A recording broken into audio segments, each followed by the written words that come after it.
Son las 8 de la mañana, las 7 en Canarias.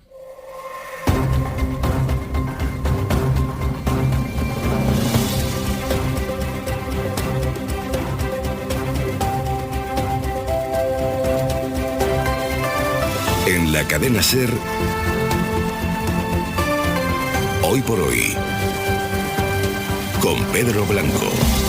¿Qué tal? Muy buenos días. Algo bueno tienen las noches sofocantes y de insomnio, y es que en la radio ganamos oyentes. Oiga, cada uno tiene que mirar por lo suyo, que se lo pregunten a Holanda. En Badajoz llevan días sin dormir por el calor, en Bruselas han estado unos cuantos días sin dormir por Rute. Por cierto, en Bruselas ya hay acuerdo, ahora se lo contamos. Luismi Pérez, buenos días. Buenos días, Pedro. Hoy, Luismi, va a ser un día de tormentas. Así es, y ya las tenemos, algunas en Andalucía, en la provincia de Salamanca y Zamora y en Extremadura. De momento son locales, pero van a ir a bastante más esta tarde, también afectando a la Comunidad de Madrid, al resto de Castilla y León, a muchas zonas de La Rioja, Navarra, al interior de Galicia y Aragón, ya avanzada esta tarde, casi noche. Cuidado con alguna de esas tormentas, llevarán rachas de viento fuertes y también algunas granizadas, sobre todo las de Extremadura y Castilla-La Mancha. En el Mediterráneo muchísimo bochorno, con un cielo más despejado, algunas lloviznas en la costa cantábrica y al norte de Canarias, y las temperaturas, Pedro, empiezan a bajar en esas zonas de tormenta, pero todavía en el Ebro, en el Miño, en la zona del Sil y en zonas del Júcar de 35 a 40 grados. Y aunque parezca una fórmula desgastada, el acuerdo alcanzado esta noche en Bruselas es de los que hace historia. Sus implicaciones son profundas, impone un cambio en la forma de gobernarse, en la manera de entender hasta dónde debe llegar la solidaridad. Se apuesta por primera vez por mutualizar la deuda, es decir, por pedir dinero prestado del que todos van a responder. Y ese todos, ese endeudamiento conjunto, es uno de los mayores cambios. Se aprueba una inyección de dinero también histórica, porque histórica es la crisis que vivimos. El volumen de las ayudas a fondo perdido y de los préstamos marca un hito. La construcción europea ha sido siempre el destilado de las tensiones, de los juegos de intereses cruzados, de los nacionalismos más o menos intransigentes, de los prejuicios territoriales. De verdad, alguien creía que no iban a hacer valer unos sus necesidades y otros sus capacidades. Las tensiones, las condiciones nunca han faltado en una negociación como esta, y tampoco esta vez, pero ahora eso ya es poco relevante. Holanda y los tacaños han sido un incordio, es verdad, pero no han podido ser un obstáculo. ¿Que habría sido mejor recibir más dinero? Pues claro. ¿Que habría sido mejor que todo el dinero fuera a fondo perdido? Evidentemente. Que lo ideal habría sido que nos dieran sin pedirnos nada a cambio. Por supuesto. Pero esto es Europa, no es jauja. Griselda Pastor. Griselda, muy buenos días. Hola, muy buenos días. Bueno, nos ha costado, Griselda, nos ha costado mucho, pero oye, al final, a esta hora ya podemos contar que hay un acuerdo global, vamos del todo a la parte. ¿En qué consiste ese acuerdo? Bueno, en un fondo especial, un fondo de inversiones que los 3 próximos años va a complementar a los presupuestos plurianuales para contrarrestar la crisis. Su dotación es de 750.000 millones, 360.000 en créditos, que es el instrumento habitual que hasta hoy se había usado siempre en las instituciones, y 390.000 en subvenciones. Esta es la novedad, porque el dinero llegará a los gobiernos a fondo perdido. A cambio habrá que realizar planes de reformas nacionales, cuya luz verde tras el informe de la Comisión pasará por un voto de todos los gobiernos, aunque nadie tendrá derecho a veto, sí a paralizar los desembolsos si existieran dudas justificadas sobre la gestión de un gobierno que recibe esa ayuda.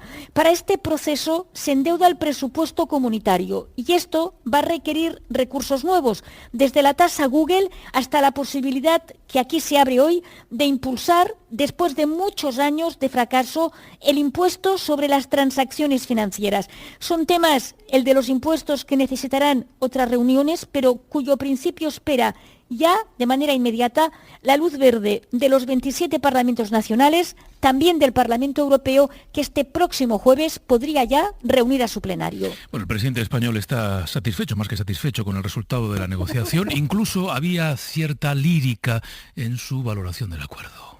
Estamos realmente estamos en el inicio de un nuevo hito, de un nuevo capítulo de la construcción europea, de una de las páginas más brillantes, de más luz de la construcción europea. Quizá no seamos muy conscientes. Una de las páginas de más luz de la construcción europea, decía Pedro Sánchez. Bueno, Griselda, ¿qué es lo que nos toca de todo ese fondo, de todo ese dinero? ¿Cuánto vamos a recibir? ¿Cuánto nos tocará poner? Que Europa, ya saben, es ese juego constante entre dar y recibir. Bueno, son 140.000 millones lo que va a obtener España por el fondo, y es importante porque Sánchez ha dicho que España tiene funcionarios muy grandes negociando que han conseguido mantener la misma cantidad de recursos que tenían destinados antes de los recortes. Lo escuchamos. No estamos satisfechos en transferencias al 100%, no estamos al 95%, bueno, pero esa es la negociación. En todo caso, son 140.000 millones de euros, 72.700 millones de euros en transferencias. Sánchez acepta que hay condicionalidad, pero al preguntarle si eso va a condicionar la reforma laboral de Rajoy, su deseo de reformarla, mantiene que es consciente que eso lo tiene que negociar con Bruselas, igual como tendría que haberlo negociado antes de obtener este dinero. Habrá que presentar los planes de reformas, va a hacerlo rápido, también lo ha dicho, con la esperanza de que el dinero pueda empezarse a usar pronto. Son 3 años para poder presentar esos planes y para poder gastarlo. Es importante para él y para todos porque, como ha dicho el presidente, la Unión hoy ha conseguido, aunque han tenido que invertir 5 días, reconducir diferencias muy grandes.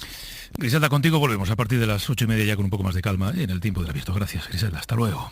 Hasta ahora. Anoche en hora 25 escuchamos al líder de comisiones obreras. En el sindicato creen que el dinero que va a llegar de Europa no debería suponer un freno a algunos de los compromisos, algunas de las negociaciones que mantienen desde hace tiempo con el gobierno, sobre todo en los cambios que aspiran a introducir en la reforma laboral. Yo creo que no sería asumible ese tipo de planteamientos y creo que España tiene que corregir su legislación laboral, su reforma laboral, entre otras cosas, para evitar una profunda caída de los salarios este otoño. La derogación completa o parcial de la reforma laboral es una de las exigencias de Unidas Podemos. Ahora Pedro Sánchez debe volver a España, tiene que hablar con su socio de gobierno, tiene que hablar con el resto de los partidos de la oposición. ¿Qué se va a encontrar en ese gobierno de coalición? Nieves Goicoechea. Buenos días. No veremos en Pablo Iglesias al nuevo Varoufakis de la Unión Europea. Durante la crisis económica del 2008, el exministro de Finanzas griego intentó anular el plan de austeridad europeo ante la amenaza de destruir la propia Unión. Pues bien, ahora el Partido Morado, defensor de la derogación de la reforma laboral y de una renta mínima de ciudadanía en Europa, asume y apoya la negociación de Pedro Sánchez. La relación entre el presidente e Iglesias sigue siendo buena, afirman algunas fuentes consultadas moradas, que no creen que este acuerdo del Consejo sea rechazado por la militancia ni tense el gobierno de coalición. Las fuentes consultadas reconocen que este acuerdo delimitará, eso sí, el desarrollo del pacto de gobierno, por ejemplo, en la derogación ahora de la reforma laboral, una promesa difícil de cumplir a medio plazo. Bueno, vamos a airear un poquito la mirada, vamos a saber qué se dice en la prensa, en las principales capitales europeas. Bayo. Pues mira, arrancando en Bruselas, el presidente del Consejo Europeo y anfitrión de esta cumbre, Charles Michel, anunciaba la fumata blanca eso de las 5:30 de la madrugada. Deal, acuerdo, publicaba en Twitter, y unos minutos después, primero en francés y después en inglés. El belga dejaba ver su satisfacción por un acuerdo histórico, un pacto bueno, sólido y, lo más importante, el mejor acuerdo posible para Europa en ese momento. Junto a él escuchábamos a la presidenta de la Comisión Europea, Ursula von der Leyen, que no ha perdido la oportunidad para agradecer el liderazgo en las negociaciones de su antigua jefa, la canciller alemana Angela Merkel, que ha reconocido que no ha sido fácil, pero que al final nos hemos encontrado los 27. Junto a ella, en la misma sala de prensa, recibiendo las preguntas de los periodistas vía Zoom, su gran socio europeo. El francés Emmanuel Macron, que bromeaba no solo con la duración de la cumbre, la más larga de todas las habidas hasta ahora, cuyas conclusiones dice son históricas, sino con el resultado. Dice, no hay un mundo perfecto, pero al menos sí hemos podido avanzar. El gran protagonista de la cumbre, el líder de los frugales, el holandés Mark Rutte, describía el acuerdo o parte del acuerdo como un freno de emergencia que permitirá al Consejo hacer que los Estados miembros, como España, cumplan con las reformas a las que se comprometan a cambio de los fondos. Y Conte dice que este es el mejor acuerdo posible, así que en general una lectura positiva de este gran pacto europeo.